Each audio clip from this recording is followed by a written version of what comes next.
Well, hello and welcome to the 12th lecture about nuclear envelope and transport through nuclear pores. This lecture was given by Katalin Goda.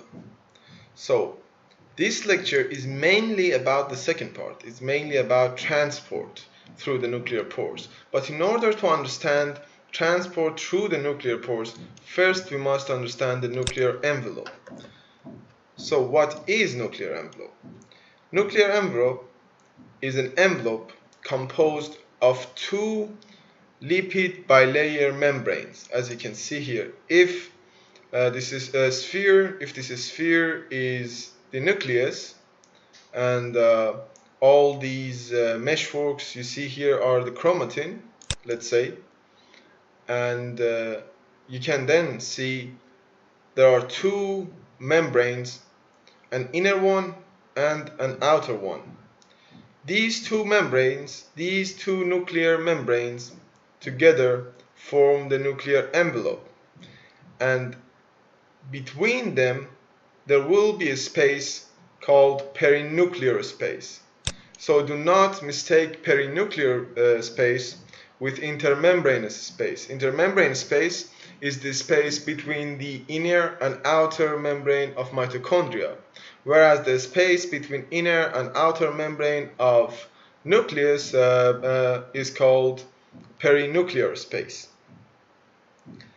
And beneath the inner membrane of the nucleus, there is another layer which is called nuclear lamina, which is composed of intermediate filaments.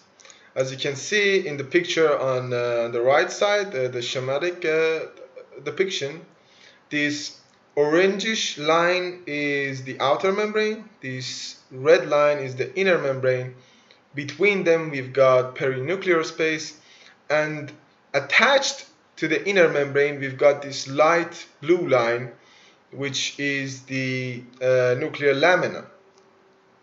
And we're gonna talk about nuclear lamina just in a moment.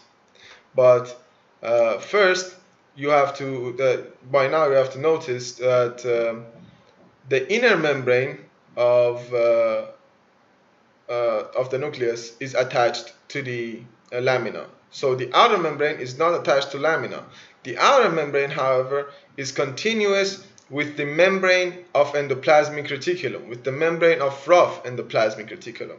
And if it is continuous with the membrane of rough endoplasmic reticulum, guess what do we have on the surface of this membrane?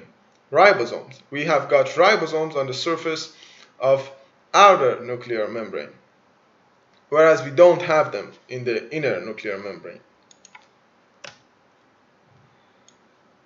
So let's now talk about nuclear lamina more. Nuclear lamina, as we said, is a meshwork of intermediate filaments. So nuclear lamina, intermediate filaments, that is important because when we're talking about different types of filaments, the most important example of these intermediate filaments are that they contribute to formation of nuclear lamina. And there are three types of proteins forming this meshwork of intermediate filaments: lamin A, lamin B, and lamin C. Lamin B is bound to the inner membrane. Lamin B is bound to the inner membrane, while lamin A and lamin C are bound to lamin B from one side and to chromatin from another side. So if you think about it, nuclear lamina really has got two important structural functions. The structural support of nuclear envelope on one hand, and the structural support of chromatin inside the nucleus. And if the function or the structure of these lamin proteins are altered in, for example, Emery-Dreifuss muscular dystrophy, there will be dire consequences. Now, about this lecture slide, I only recommend memorizing one example. The Emery-Dreifuss muscular dystrophy is a good example, and know that it is due to mutation in the lamine coding genes, the mutation in emerin, for example. And these diseases which involve the alteration of lamine proteins are called laminopathies. Now that you know about the nuclear envelope and nuclear membranes, let's talk about the nuclear pores. Nuclear pores are large molecular complexes composed of about 100. Each nuclear pore is composed of about 100 nucleoporins. So nucleoporins are the proteins which together form nuclear pores.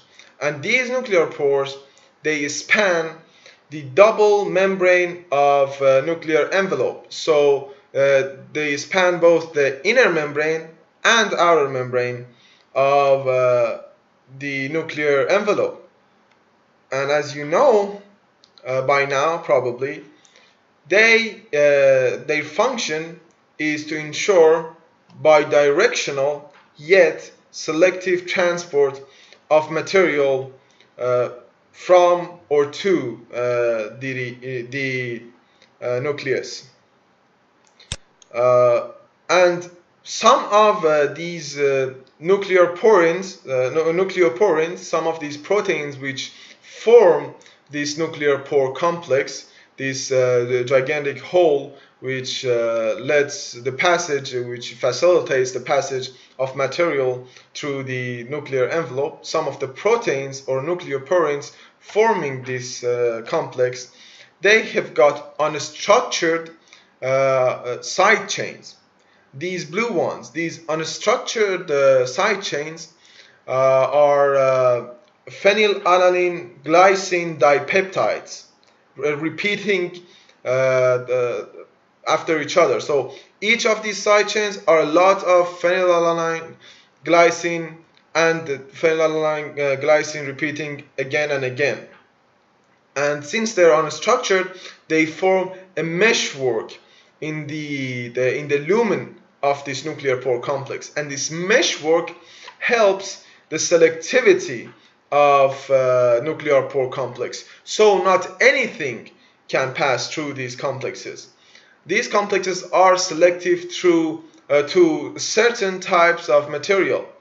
Well, material molecules with less than 50 to 60 kilodalton can pass through these nuclear pores. They have no problem because they're small. But large molecules, as we said, they need to match with these unstructured phenylalanine glycine side chains in order to be able to pass. And not every protein can match with these side chains. Only the proteins bearing a specific type of signal, which is called nuclear localization signal, or NLS, is able to pass through these pores. And one other thing which is important about these nuclear pores, I remember once they asked in the exam if we've got the hundred thousands or millions of these nuclear pores on the nuclear envelope. Well, that's as a true or false question, that was false. We've got about several thousands, about 5 to 6 or 5 to 7,000 nuclear pores on the nuclear envelope, and that is an important detail. So now that you know both about nuclear envelope and nuclear pores, we have to talk about the mechanism of the transport through these nuclear pores. But first of all, what do we need to transport through these nuclear pores? Well, the material which is imported to the nucleus is DNA or RNA polymerases, because we need them for replication or transcription. Transcription factors are also imported for transcription. Ribosomal proteins, histones, Basically, those proteins which are produced in the cytoplasm, because ribosomes are in the cytoplasm and translation and production of proteins occurs in the cytoplasm, but there are proteins which are needed in the nucleus, so we import those proteins, and these are the important molecules. What do we export? Well, the most important things are RNAs, especially mRNA, for translation, and also ribosomal subunits are another important things that we export. Now, what is the mechanism of this import and export?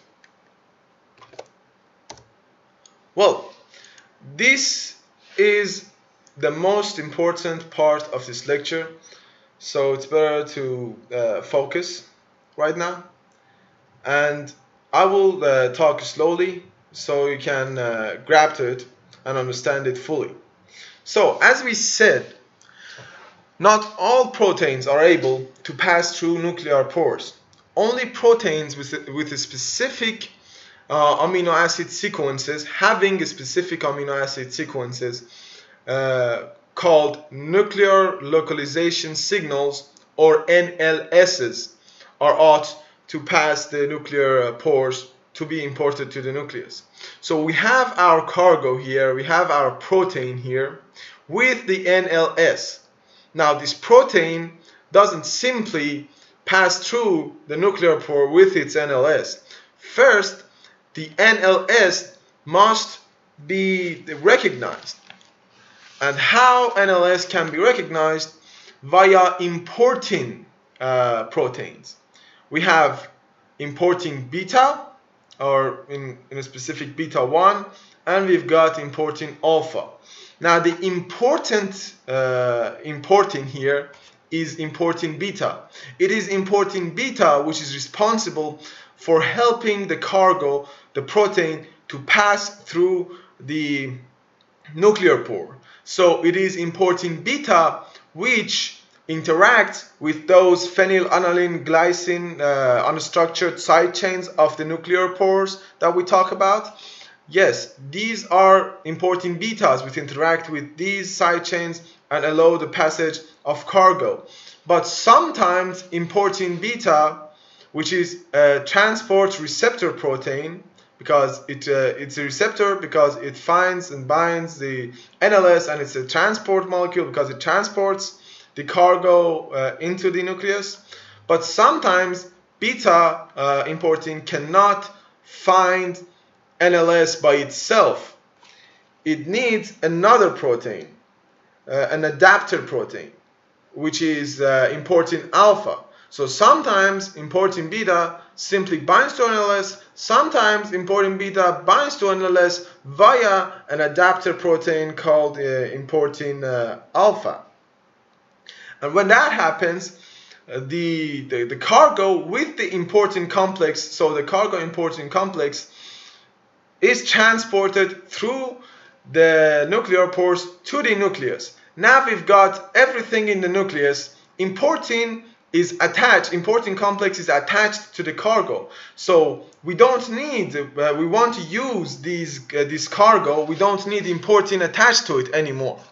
So we have our RAN GTP coming along, binding with the beta importing. You see, it is after this part here is after the segregation of importing complex from cargo. So first, the RAN GTP binds to beta 1 and causes the separation, the segregation of cargo NLS, cargo having the NLS, from the importing complex. And because of the conformational change which importing beta undergoes, the importing alpha also is separated. So everything will be separated. But now we will have another problem.